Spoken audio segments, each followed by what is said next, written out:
इंसान को बचाने, पापों से छुड़ाने, मृतकों को जिलाने मेरा मसीह आया।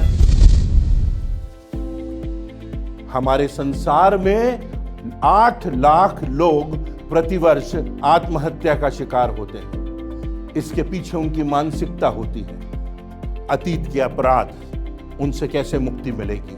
वर्तमान के संघर्ष जिनका कोई उत्तर नहीं दिखाई देता, भविष्य में कोई समाधान नहीं दिखाई देता, भविष्य अंधकारमय है और तब व्यक्ति अपने जीवन को समाप्त कर देता है। ये बहुत दर्द की, ये बड़ी पीड़ा की बात है और इस बात का उत्तर हमको प्रभु यीशु मसीह में मिलता है। आइए हम आज देखेंगे कि किस प्रकार प्रभु यीशु मसीह में हमको जयवंत जीवन मिलता है और नया जीवन, नई आशा और एक नए परिवेश में जीने का हमको आधार प्राप्त होता है। इस आराधना सभा में मैं आपका स्वागत करता हूं। मेरी आशा है कि आज की आराधना में हम सब आशीषों का अनुभव करेंगे, प्रभु की उपस्थिति का अनुभव करेंगे। उसकी ब्यारी में जब हम शरीक होते हैं तो उसके बलिदान के लिए हम धन्यवाद दे सकेंगे। अपनी भेंटों को संभाल करके रखेंगे कि किसी दूसरे के लिए हमारे पास जो कुछ है वो आशीष का कारण बन सके और सबसे बढ़कर परमेश्वर की निकटता में हम बढ़ेंगे। आइए इस ऑनलाइन की जो आराधना सभा है इसका लाभ हम उठाते हैं और देखते हैं कि कैसे परमेश्वर आज हमसे बातचीत करता है। मेरी आशा है कि आज की सभा में हम सब आशीषित होंगे। आइए हम आराधना में आगे बढ़ते हैं। आज के हिंदी चर्च ऑनलाइन में आप सबका स्वागत है। आइए हम अपने मध्य में परमेश्वर पिता को आमंत्रित करेंगे और इस संपूर्ण आराधना पर परमेश्वर की अगुवाई, सामर्थ और आशीष मांगेंगे। आइए हम प्रार्थना करें। परमेश्वर पिता, हम धन्यवाद देते हैं आज के इस दिन के लिए, धन्यवाद देते हैं इस हिंदी ऑनलाइन चर्च सर्विस के लिए। हम प्रार्थना करते हैं, विनती करते हैं परमेश्वर पिता, जितने लोग इस सर्विस को देख रहे हैं वो सब आशीषित होने पाए और इस आराधना के अनुभव से वो दूसरों के लिए गवाही का कारण और प्रोत्साहन का कारण बन सकें। इस प्रार्थना को हम प्रभु यीशु मसीह के पवित्र और मीठे नाम में मांगते हैं, आमीन। वचन में लिखा है भजन संहिता 117 में, हे जाति जाति के सब लोगों यहोवा की स्तुति करो, हे राज्य राज्य के सब लोगों उसका जय जयकार करो, क्योंकि उसकी करुणा हम पर बहुत है और यहोवा की सच्चाई सदा की है। अब समय होगा आराधना का। हम सब कुछ गीत और कोरसेस ताली बजाते हुए बड़े ही उत्साह के साथ गा लेंगे।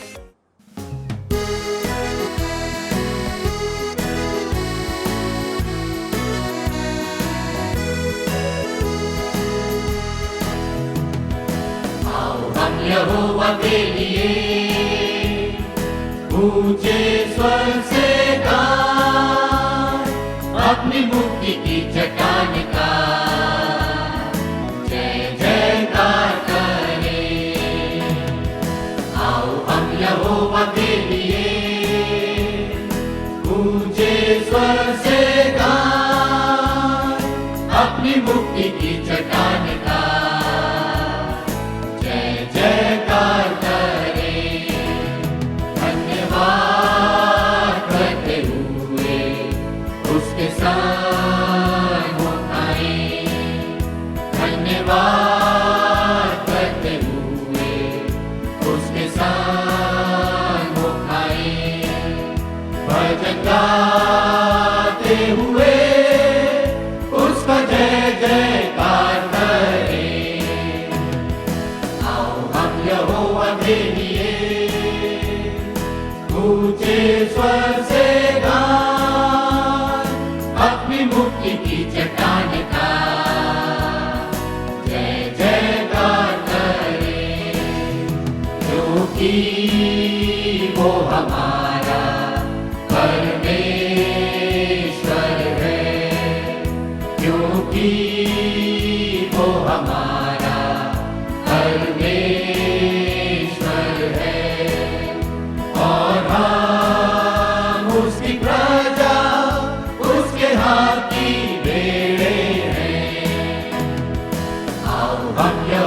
के लिए ऊंचे स्वर से गाएं, अपनी मुक्ति की चट्टान का जय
से हुआ सृजन, यीशु से हुए उत्पन्न, तारे और सृष्टि गगन, महिमा कर स्तुति के योग मेरा प्रभु यीशु, महिमा कर स्तुति के योग मेरा प्रभु यीशु। बचने के लिए सृजे गए हम, आते तेरे पास, लाते हृदय हम, करते तेरी हम उपासना, साधना, आराधना, बचने के लिए।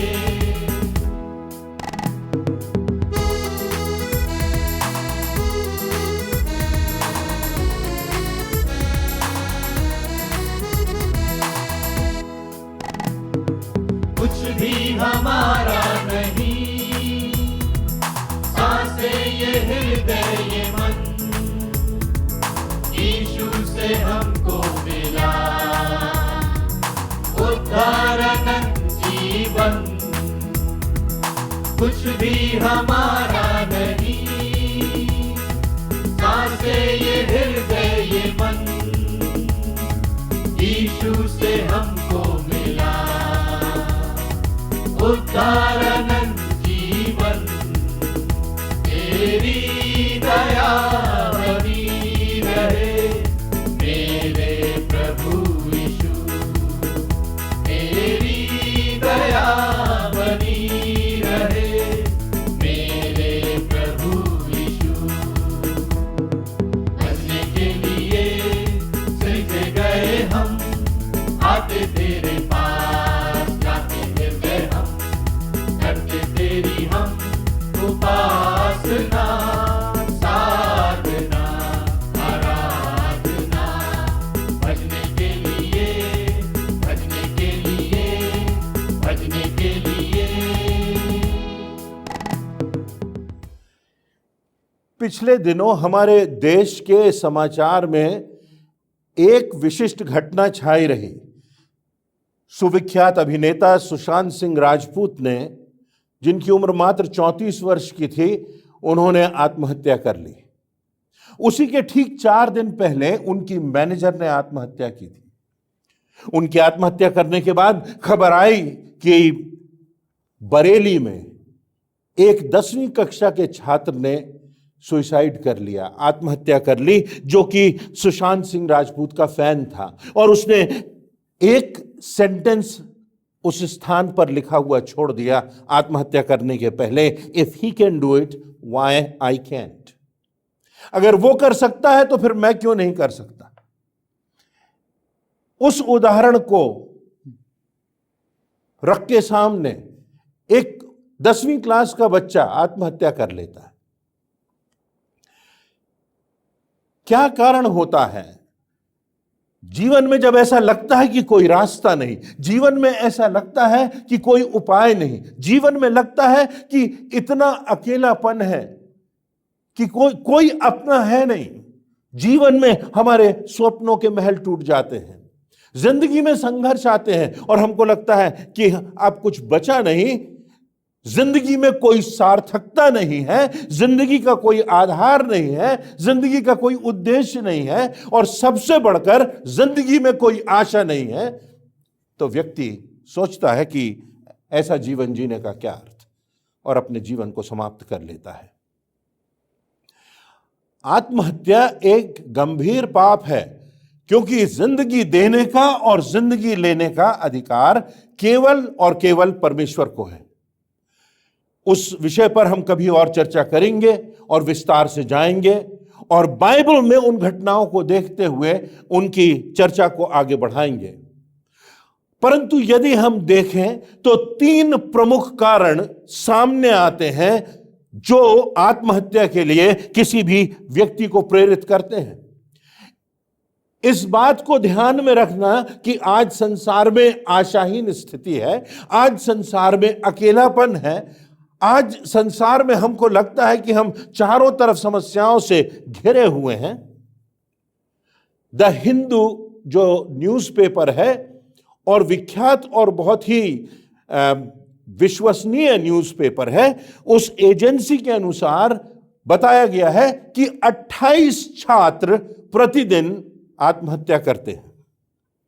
इस प्रकार लगभग 10,200 छात्र छात्राएं एक वर्ष में हमारे देश में आत्महत्या का शिकार होते हैं। अगर संसार में इस पैमाने को देखे जाए तो वर्ल्ड हेल्थ ऑर्गेनाइजेशन बताता है कि हर वर्ष लगभग 8 लाख लोग आत्महत्या करते हैं। जो चौंकाने वाली बात है वो ये कि पिछले 5 वर्षों में आत्महत्या का जो प्रतिशत है वो 26% बढ़ गया। 26% बढ़ जाना हमको इस बात के चिंतन करने के लिए मजबूर करता है कि हम इस विषय में चर्चा करें, हम उन लोगों तक पहुंचें जो अकेले हैं, हम उन लोगों से बात करें जो निराश हैं, हम उन लोगों को जिनको हम इग्नोर कर रहे हैं, जो इंट्रोवर्ट हैं, जो अपने आप भावनाओं को दबा करके बैठे हैं, जो पीड़ा से गुजर रहे हैं, उन तक हम पहुंचे। परंतु जो बात मैं आपसे कह रहा हूं वो ये कि जिंदगी में 3 प्रमुख कारक होते हैं, 3 फैक्टर्स होते हैं जो व्यक्ति को आत्महत्या की ओर अग्रसर करते हैं।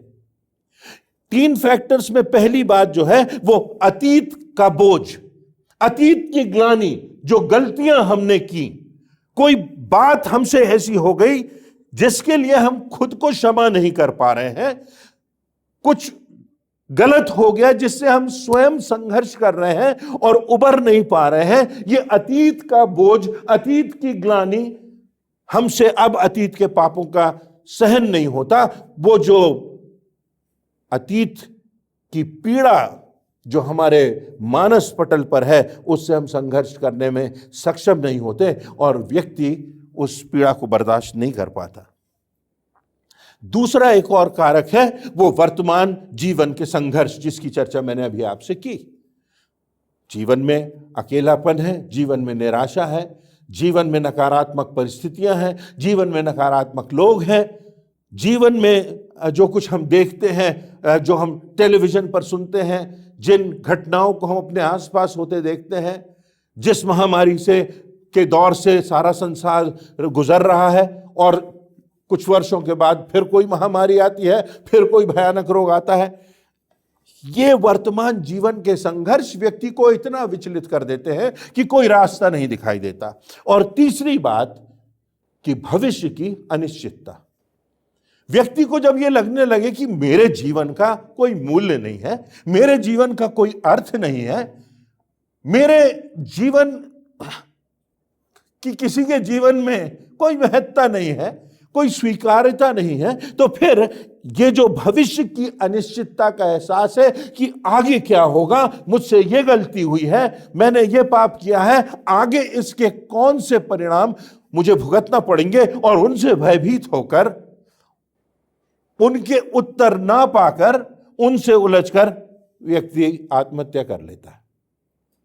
जो प्रमुख बात है जिस पर हमको गौर करना है कि इन तीनों बातों का, इन तीनों जटिल समस्याओं का समाधान प्रभु यीशु मसीह के द्वारा संभव है।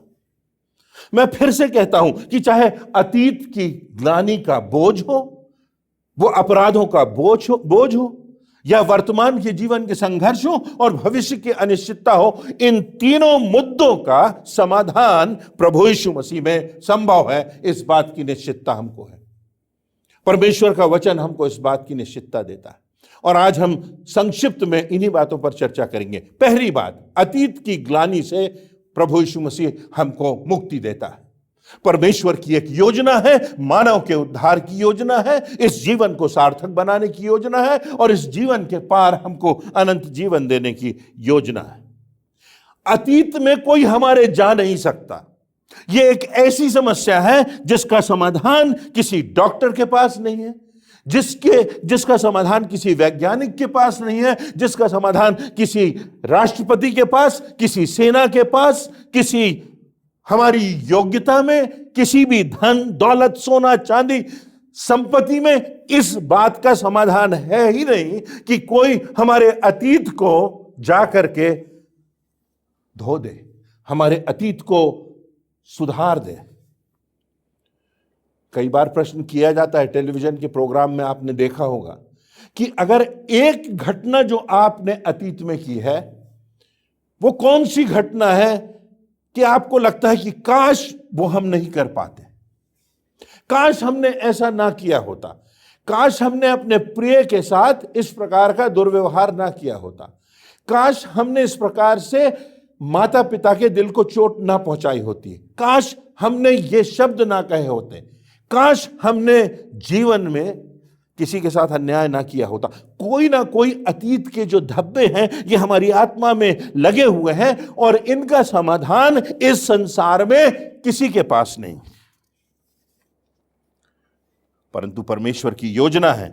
भजन संहिता 103 उसके 12वें अध्याय में परमेश्वर का वचन कहता है, उदयाचल से अस्ताचल, सूर्य जहां से उदय होता है और जहां अस्त होता है, जिस दूरी को कोई माप नहीं सकता, उदयाचल से अस्ताचल जितनी दूर है उसने हमारे पापों को हमसे उतनी ही दूर कर दिया। ये परमेश्वर हमारे पापों को लेता है, प्रभु यीशु मसीह के निर्दोष लहू से उसको शुद्ध करता है, उसको साफ करता है, उसको गहरे समुद्र में दफन करता है और हमको अतीत की ग्लानि से मुक्त करता है। यशायाह नबी की पुस्तक उसके पहले अध्याय की 8वीं आयत में लिखा है, चाहे तुम्हारे पाप लाल रंग के क्यों ना हो, चाहे तुम्हारे पाप कितने भी गाढ़े क्यों ना हो, तो भी वो हिम की नाई श्वेत कर देंगे, वो हिम की नाई उजले हो जाएंगे। ये कौन कर सकता है? ये केवल परमेश्वर कर सकता है, ये केवल परमेश्वर कर सकता है। और इसीलिए यशायाह नबी की पुस्तक उसका 43वां अध्याय और उसकी 25वीं आयत में लिखा है, मैं वही हूं जो अपने नाम के निमित्त तेरे अपराधों को मिटा देता हूं और तेरे पापों को कभी स्मरण भी नहीं करूंगा। परमेश्वर कहता है कि मैं तो तेरे पापों को स्मरण भी नहीं करूंगा। नए नियम में हम आते हैं प्रभु यीशु मसीह के जीवन के बाद, प्रभु यीशु मसीह की मृत्यु के बाद, प्रभु यीशु मसीह के दफनाए जाने के बाद, उसके पुनरुत्थान के बाद, उसके स्वर्ग में जाने के, उसके स्वर्गारोहण के बाद, एक मिनट, उसकी मृत्यु के बाद, उसके दफनाए जाने के बाद, उसके पुनरुत्थान के बाद, मृत्यु पर विजय प्राप्त करने के बाद, स्वर्गारोहण के बाद हम पाते हैं रोमियो की पुस्तक उसका 8वां अध्याय उसकी पहली आयत में लिखा है, सो अब जो मसीह यीशु में है उन पर दंड की आज्ञा नहीं, क्योंकि हमने अपने पापों का बोझ विश्वास करके प्रभु यीशु मसीह के चरणों में डाल दिया और यह विश्वास किया कि उसके निष्कलंक लहू से हमारे पापों की कीमत चुका दी गई और वो कार्य पूरा हो गया। अतीत के पापों से हम मुक्ति पा सकते हैं, उसको हम प्रभु यीशु मसीह के द्वारा उस अतीत के पापों को हम हिम से भी अधिक उज्जवल पा सकते हैं। जब परमेश्वर हमको देखता है तो उस प्रभु यीशु मसीह की धार्मिकता दिखाई देती है। तो अतीत के अपराधों से, ग्लानि से संपूर्ण मुक्ति हमें भी नहीं स्मरण करना है। हमें तो स्मरण आते हैं वो पाप, हमको तो याद रहते हैं, परंतु उनका बोझ नहीं होना चाहिए, क्योंकि वो बोझ हम प्रभु यीशु मसीह के कांधों पर डाल चुके, क्योंकि हमने पूरे हृदय से विश्वास किया कि प्रभु यीशु मसीह ने हमारे पापों से मुक्त करने के लिए अपने उद्धार के कार्य को पूरा किया। अब कुछ अधूरा नहीं बचा। दूसरा तथ्य, दूसरी बात, अतीत से लेके फिर वर्तमान की बात, वर्तमान में जीवन के संघर्षों से गुजरने की नई सामर्थ्य, नई ऊर्जा। जीवन के संघर्ष आए तो संघर्षों से हम, चुनौतियों से हम गुजरने की, चुनौतियों का सामना करने की वो साहस, वो ऊर्जा, वो दमखम, वो हिम्मत रखे। और वो हमको कहां से प्राप्त होती है? वो हमको परमेश्वर पर विश्वास करने से प्राप्त होती है। इस बात पर विश्वास करने से प्राप्त होती है कि परमेश्वर हमारे साथ है। प्रभु यीशु मसीह की सामर्थ्य से हम इन समस्याओं से उबर सकते हैं। अक्सर मैंने और आपने अनुभव किया है कि जीवन में हम कई बार समस्याओं से पार नहीं पाते। क्यों नहीं पाते? क्योंकि हम अपनी हिम्मत से, अपनी ताकत से, अपने जो भी हमारे पास रिसोर्सेज हैं, जो हमारे पास स्रोत हैं, जो हमारे पास संपर्क हैं, जो हमारी शक्ति है, उसके द्वारा हम, अपनी बुद्धिमत्ता के द्वारा हम इन समस्याओं से मुक्त हो जाएंगे। और हम प्रयास करते करते करते करते थक जाते हैं, परंतु जब हम परमेश्वर पर विश्वास करते हैं, जब हम देखते हैं कि प्रभु यीशु मसीह ने तूफानों को शांत कर दिया, जब हम देखते हैं कि प्रभु यीशु मसीह ने मृतकों को जिला दिया, जब हम देखते हैं कि आशाहीन परिस्थिति से प्रभु यीशु मसीह ने एक उद्धार का मार्ग खोल दिया, मृत्यु के अंधकार को जिंदगी की उज्ज्वलता से भर दिया, और उस प्रभु यीशु मसीह को जब हम स्वीकार करते हैं, ग्रहण करते हैं, तो हम जानते हैं कि परमेश्वर हमारे साथ, प्रभु यीशु मसीह के नाम का ही अर्थ है इमैनुएल, परमेश्वर हमारे साथ। और इसीलिए यशायाह नबी के 41वें अध्याय की 10वीं आयत में लिखा हुआ है, मत डर, क्योंकि मैं तेरे संग हूं, मैं तेरा परमेश्वर हूं, मैं तुझे दृढ़ करूंगा, तेरी सहायता करूंगा, अपने धर्ममय दाहिने हाथ से तुझे संभालूंगा। और भजन संहिता 27 में लिखा हुआ है, मैं क्यों डरूं, किस बात का भय खाऊं, क्योंकि परमेश्वर मेरी ज्योति है, मेरा उद्धार है। चाहे मेरे विरुद्ध सेना भी छावनी डाले तो भी मैं ना डरूंगा, क्योंकि मेरा ሕयाव मेरा परमेश्वर है। पहला यूहन्ना उसका 4 अध्याय और उसकी 4 आयत में लिखा हुआ है, हे बालकों, तुम परमेश्वर के हो और तुमने उस पर जय पाई है, क्योंकि जो तुम में है वह उससे जो संसार में है बड़ा है। तुमने संसार पर जय प्राप्त कर ली है, क्योंकि जो तुम में है, जो प्रभु यीशु मसीह की सामर्थ, जो प्रभु यीशु मसीह का प्रेम, जो प्रभु यीशु मसीह की शक्ति तुम में है, वो इस संसार की किसी भी शक्ति से बड़ी है। और बार बार परमेश्वर का वचन हमको बताता है कि प्रभु यीशु मसीह हमारा बल है, परमेश्वर हमारे साथ है। परमेश्वर कहता है, जो तुझको छूता है वह मेरे आंख की पुतली को छूता है। बदला लेने वाला मैं हूं, मैं तुम्हारा दृढ़ गढ़ हूं, मैं तुम्हारा बल हूं, मैं तुम्हारी चट्टान हूं, मैं तुम्हारा शरण स्थान हूं, मैं तुम्हारे जीवन का उजियाला हूं, मैं अद्भुत युक्ति करने वाला पराक्रमी, सर्वज्ञानी, सर्वव्यापक और सर्व सामर्थी परमेश्वर हूं, जो प्रभु यीशु मसीह के द्वारा तुम्हारी जिंदगी में निवास करता हूं। यह परमेश्वर की प्रतिज्ञा है। हम परेशान हैं और हम परंपराओं पर विश्वास कर रहे हैं और गलत रास्तों पर चल रहे हैं, गलत बातों को मान रहे हैं, सोच रहे हैं कि कोई टीका लगा लेंगे तो बच जाएंगे, कोई झाड़ फूंक करा लेंगे, कोई नजर उतरवा लेंगे, कोई गले में लॉकेट पहना देंगे, कोई बिल्ली अगर सामने से काली बिल्ली रास्ता काट गई, कोई कब्र के सामने जाकर के रुक जाएंगे। ये सारी बातें जो है, ये सब अंधविश्वास की बातें हैं जिन्होंने हमारी मानसिकता को प्रभावित किया है। और हम ये नहीं समझते कि परमेश्वर की सामर्थ इन सब शक्तियों से, इन सब बातों से, इन सब परंपराओं से कहीं अधिक बढ़कर है, जो प्रभु यीशु मसीह में हमारे साथ है।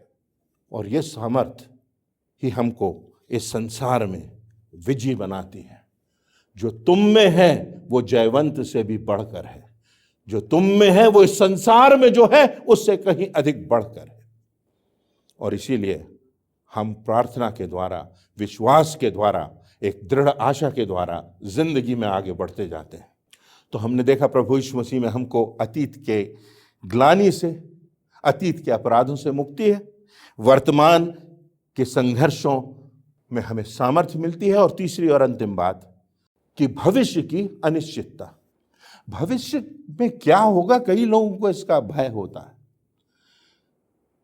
Fear of future, fear of failure. आने वाले दिनों में क्या होगा, ये हो रहा है, ये हो रहा है, ऐसी परिस्थिति बन रही है, अगर ये बढ़ जाएगा तो क्या होगा, अगर ऐसा हुआ और उसके बाद ऐसा हो जाएगा तो क्या होगा, अरे वो तो ऐसा प्रिडिक्ट किया जा रहा है, न्यूज चैनल्स में ऐसा बोला जा रहा है, लोग भविष्यवाणी कर रहे हैं, हाथ देखने वाले बता रहे हैं कि खतरा आने वाला है। ये सारी बात है, भविष्य की अनिश्चितता है, भविष्य में कुछ दिखता नहीं, भविष्य में केवल अंधकार दिखाई देता है। तो व्यक्ति सोचता है कि ऐसी जिंदगी जीने से क्या फायदा।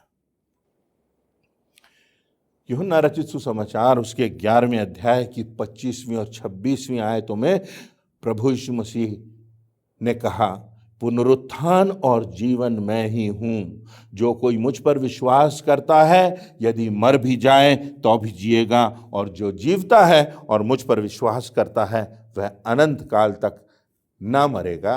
और तब फिर वो महिला से पूछता है कि क्या तू इस बात पर विश्वास करती है, क्योंकि इसी बात में भविष्य की निश्चितता छुपी हुई है। प्रभु यीशु मसीह के पुनरुत्थान में तीनों बातों का उत्तर मिलता है, तीनों बातों का समावेश है। अतीत की ग्लानि, अतीत के हमारे पाप दफना दिए गए, पुनरुत्थान की सामर्थ जो आज भी मेरे और आपके लिए उपलब्ध है, और मृत्यु को परास्त करके प्रभु यीशु मसीह का जीवित हो जाना और आज भी स्वर्ग के सिंहासन पर विराजमान होना, अनंत जीवन का द्वार खोल के सारी मानव जाति के लिए, मृत्यु को परास्त करके अब मृत्यु का भी भय नहीं। यूहन्ना का 3रा अध्याय उसकी 17वीं 18वीं आयत में लिखा है, परमेश्वर ने अपने पुत्र को जगत में इसलिए नहीं भेजा कि जगत पर दंड की आज्ञा दे, पर इसलिए कि जगत उसके द्वारा उद्धार पाए, सारा संसार उसके द्वारा उद्धार पाए। इसलिए परमेश्वर ने अपने निष्कलंक एकमात्र पुत्र को इस संसार में भेजकर बलिदान कर दिया, रोमियो 8:11। और यदि उसका आत्मा जिसने यीशु को मृतकों में से जिलाया तुम में बसा हुआ है, तो जिसने मसीह को मृतकों में से जिलाया वही तुम्हारी मरणहार देहों को भी अपनी आत्मा के द्वारा जो तुम में बसा है जिलाएगा। और रोमियो के 8वें अध्याय की 35वीं आयत में लिखा है, कौन हमको मसीह के प्रेम से अलग कर सकता है? क्या क्लेश, क्या संकट, क्या उपद्रव, क्या अकाल, क्या नंगाई, क्या जोखिम, क्या तलवार? कौन हमको अलग कर सकता है?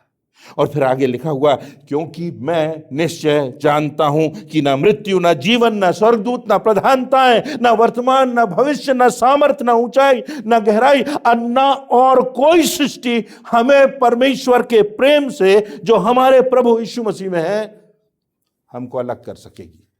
कोई शक्ति नहीं। अगस्त माह 2011 की घटना है। अटलांटिक महासागर में यूरोप से आता हुआ एक यात्री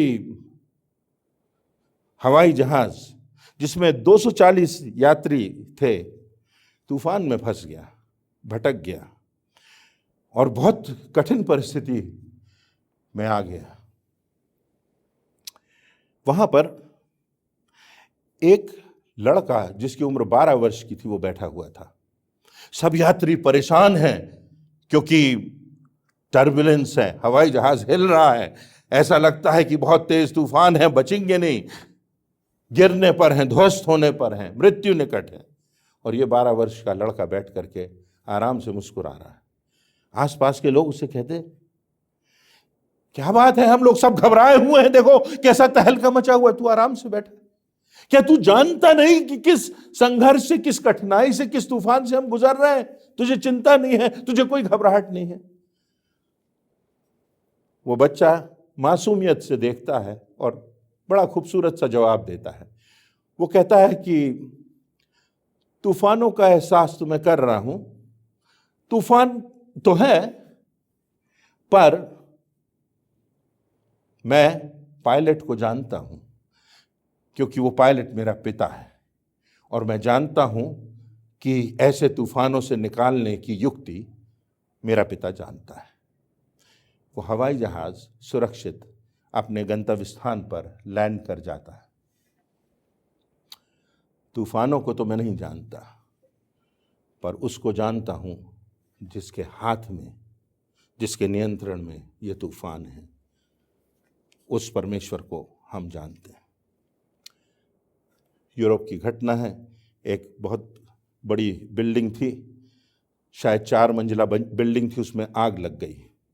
और उसमें आग लगी और बहुत जल्दी सब लोग, बीच रात की बात है, घबराए हुए नीचे उतरने लगे और नीचे उतर के आए और किसी प्रकार अपने सामान को बचाने का प्रयास करने लगे। बहुत तेजी से आग बढ़ गई, बहुत तीव्रता से आग लगी हुई थी। और तब उन परिस्थितियों में एक व्यक्ति है जो अग्निशामक दल का सदस्य है, वो देखता है और उसको आवाज आती है कि दूसरी मंजिल पर एक बच्ची है जो जोर जोर से रो रही है, चिल्ला रही है। और वो दौड़ करके जाता है और आग की लपटों के बीच में से चला जाता है, सीढ़ियों पर चढ़ता है। सीढ़ी की जो रेलिंग है वो लोहे की है, उसके हाथ उस रेलिंग को छूते हैं और जल जाते हैं। और किसी प्रकार अपने शरीर की चिंता किए बिना वो जाता है, देखता है कि चारों तरफ की लपटों के बीच में वो बच्ची पड़ी है। वो उस बच्ची को उठाता है, अपने गले से लगाता है, लेकर के आता है। पता चलता है कि उसके माता पिता, उसके घर के लोग सब उस आग में जल गए, ध्वस्त हो गए। समय के साथ वो सीन बदलता है, कुछ दिन बदलते हैं और जो कोर्ट रूम है वहां पर सुबह भीड़ लगी हुई है और उस बच्ची के साथ जज बैठा हुआ है। कौन इस बच्ची को लेना चाहता है? कौन इस बच्ची को गोद लेगा? कौन काबिल है? डॉक्टर आता है, कहता है कि मेरे पास कोई संतान नहीं है और मैं इस बच्ची को अच्छा पढ़ा लिखा सकूंगा, मेरे पास बहुत पैसा है, इसका अच्छा भविष्य होगा। एक किसान आता है, बहुत बड़ा किसान है, सैकड़ों एकड़ जमीन है। वो कहता है मेरे पास बहुत धन है परंतु बच्चे नहीं हैं और मैं चाहता हूं कि इस बच्ची को मैं गोद ले लूं। इसके लिए सुखद भविष्य है, इसके पास पैसा है, मेरे पास घर है, सब कुछ इसके पास होगा। मैं अपने वसीयत इसके नाम करने को तैयार हूं। और ऐसा एक के बाद एक 3, 4, 5 संपन्न लोग आते हैं और अंत में एक व्यक्ति आता है और वो कहता है कि मैं इस बच्ची को गोद लेना चाहता हूं।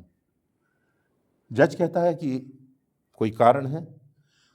वो कहता है मेरे पास धन संपत्ति तो नहीं है, पर मेरे पास इस बात का प्रमाण है कि मैंने इस बच्ची को बचाया है। और तब वो अपने दोनों जले हुए हाथ उसके जज के सामने दिखा देता है।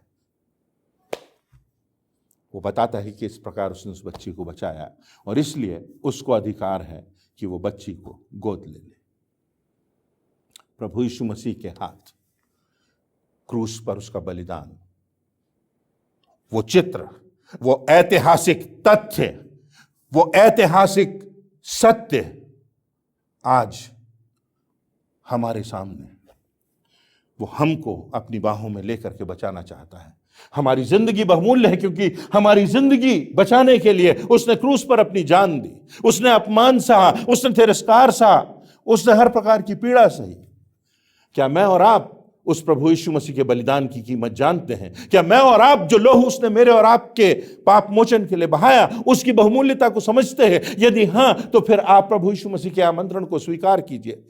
यदि हां, तो आप जानिए कि अतीत की ग्लानि से आप मुक्त हैं। वर्तमान में आप संघर्षों से गुजर सकते हैं। आपके साथ परमेश्वर की सामर्थ्य है और आपका भविष्य अनिश्चित नहीं, निश्चित है, इस संसार में भी और इस संसार के बाद भी। प्रभु यीशु मसीह में इन तीनों बातों का उत्तर निहित है। इस बात की निश्चितता हमारे सामने है। निर्णय मेरे और आपके सामने, हमें निर्णय करना है। अभी निर्णय का वक्त है। क्या आप उस प्रभु यीशु मसीह को अपना दिल देंगे, अपनी समस्याएं देंगे? वो अद्भुत युक्ति करने वाला पराक्रमी परमेश्वर है। आप उस पर विश्वास करके तो देखिए, आप उसको अपना जीवन देकर तो देखिए, आपको नया जीवन मिलेगा। आपको अतीत की ग्लानि से मुक्ति मिलेगी, आपको वर्तमान में संघर्षों से गुजरने की सामर्थ्य मिलेगी और आपको निश्चित भविष्य मिलेगा, अनंत जीवन का दान मिलेगा। मेरी प्रार्थना है कि इस बहुमूल्यता को हम समझें, स्वीकारें और उसके मार्ग पर चलें। परमेश्वर आपको आशीष दे। जय मसीह की। परमेश्वर को हम धन्यवाद देते हैं आज के सुंदर वचन के लिए। हम आराधना के प्रमुख भाग में आ गए हैं, प्रभु भोज में सम्मिलित होने से पहले आइए हम अपने मनों को तैयार करेंगे इस गीत के द्वारा।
पवित्र विधि है और इसमें हमें बड़ी गंभीरता के साथ शामिल होना आवश्यक है, क्योंकि वचन में लिखा हुआ है कि जिस रात प्रभु पकड़वाया गया उसने रोटी ली और ये कहते हुए उसे तोड़ा कि ये मेरी देह है जो तुम्हारे लिए है, मेरे स्मरण के लिए यही किया करो। इसी रीति से उसने कटोरा भी लिया और कहा, ये मेरे लहू में नई वाचा का कटोरा है, जब इसमें पीते हो मेरे स्मरण के लिए यही किया करो।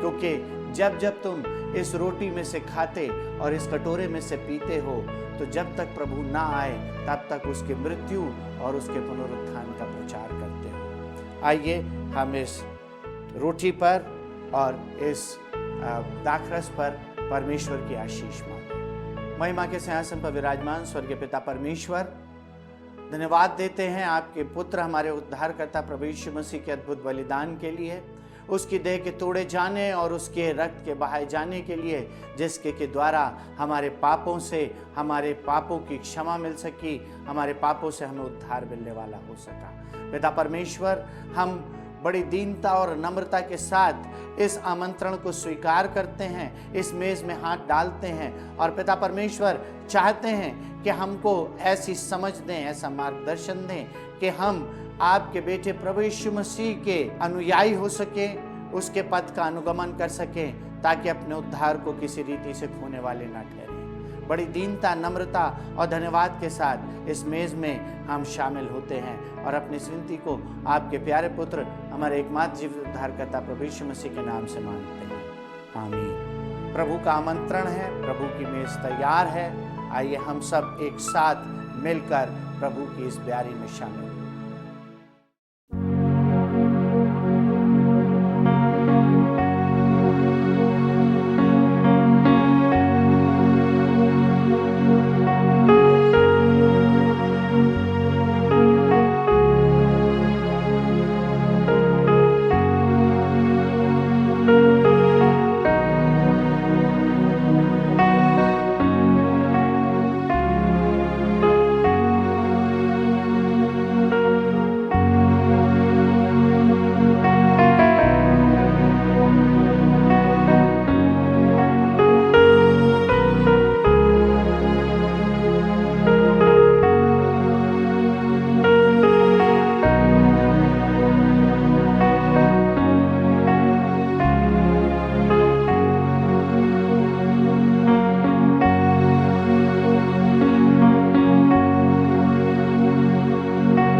आइए हम अपने स्थानों पर खड़े हो जाएं।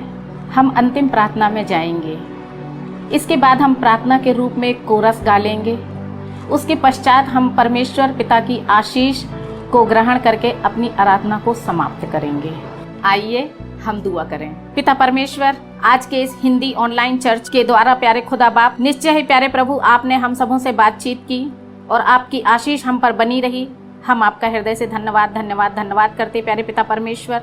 और निश्चय ही प्यारे खुदा बाप, आज के वचनों को हम अपने जीवनों में ग्रहण करने वाले हो सकें और मेरे प्यारे पिता परमेश्वर, इस वचन के द्वारा हम बहुतों की आत्माएं बचाई जाने वाली हो सके। मेरे प्यारे पिता, मेरे जीवन से तुझे महिमा मिले मेरे प्यारे खुदा। आज का जो हमने प्रभु भोज लिया मेरे प्यारे प्रभु, इसका भी हम आपका हृदय से धन्यवाद करते हैं मेरे प्यारे खुदा। गीतों का गाया जाना तुझे महिमा देने वाला हो सके मेरे प्यारे खुदा। हर एक को जो ऑनलाइन देख रहे हैं मेरे प्यारे प्रभु, या ऑनलाइन दुआ में बैठे हैं, आराधना को सुन रहे हैं मेरे प्यारे प्रभु, सबों को तू अपनी उपस्थिति देना और अपनी आशीषों से आशीषित करना। सारी बातों के लिए तुझे धन्यवाद देते हुए प्रार्थना उद्धारकर्ता मुक्तिदाता यीशु नासरी के नाम से मांगती हूँ, आमीन। तेरी इच्छा पूरी हो जा हाथों में तेरे सौंपूंगा मैं तेरी इच्छा पूरी हो जा हाथों में तेरे सौंपूंगा मैं मेरा कुमार तू मैं मिट्टी हूँ मुझको उठा मुझको